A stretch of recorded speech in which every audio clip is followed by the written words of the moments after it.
Hello, Jungle Chief here, just discussing some basics of Final Fantasy 15 combat ahead of its release in a couple of days. This video is meant to help people out who are still sort of struggling to get a feel with the basics of Final Fantasy 15's combat. There is a decent learning curve. One of the first things I'm going to tell you before you even start messing with 15's combat, and I figured this out after too long, is to make a lot of the stuff I'm going to be talking about in this video easier, you're going to want to set the control scheme to control scheme B. It really just gives you access to be able to do a lot more things at once, and I'm just showing here where to go at, access that, and change that.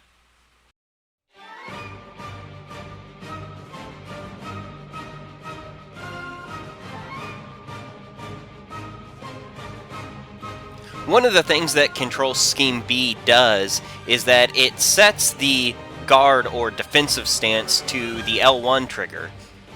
This lets you continue to hold up defensive stance while you're attacking fairly easily, and I'm going to go into some details why this is really important to Final Fantasy 15's combat.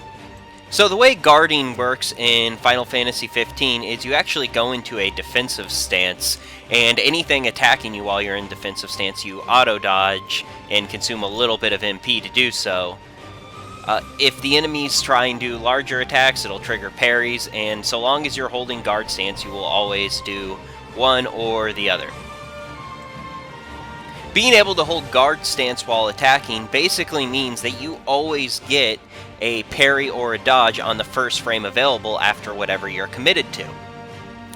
So whenever you're attacking, if you stop attacking and something's about to hit you, you'll always get the auto dodge, assuming whatever you did wasn't too committed. The main style of play that these tactics lead to is basically throwing out lots of quick, safe little pokes, and if the enemy tries to attack in between them, you get an auto dodge or a parry. This leads me to describe another thing that exists in this game. There are what are called links. Some of these include parry links. There are also back attack links. Links will trigger randomly when you're fighting alongside one of your teammates, and they're incredibly potent. One of the easiest ways to trigger these is, just like I described, when you're throwing out just a bunch of safe pokes trying to open the enemy up while staying in guard stance and trying to keep yourself safe, you also increase your probability of triggering various links. Links are incredibly potent and have a ton of invincibility. Like the name suggests, you can trigger them through parrying or successive back attacks to the enemy.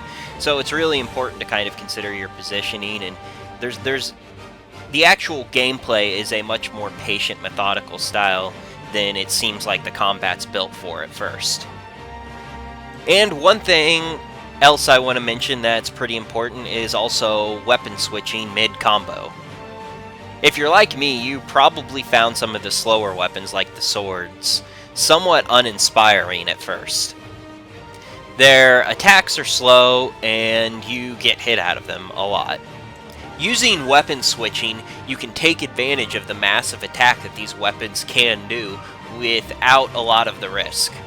One of the main ways I like to use weapon switching in combat is to just throw out a quick safe poke on the enemy, and then as Noct is kind of taking a step back, switch to the sword and immediately attack, just holding neutral, not hitting any direction, and it will give you this big circular swing that hits all around you and is just filled with super armor.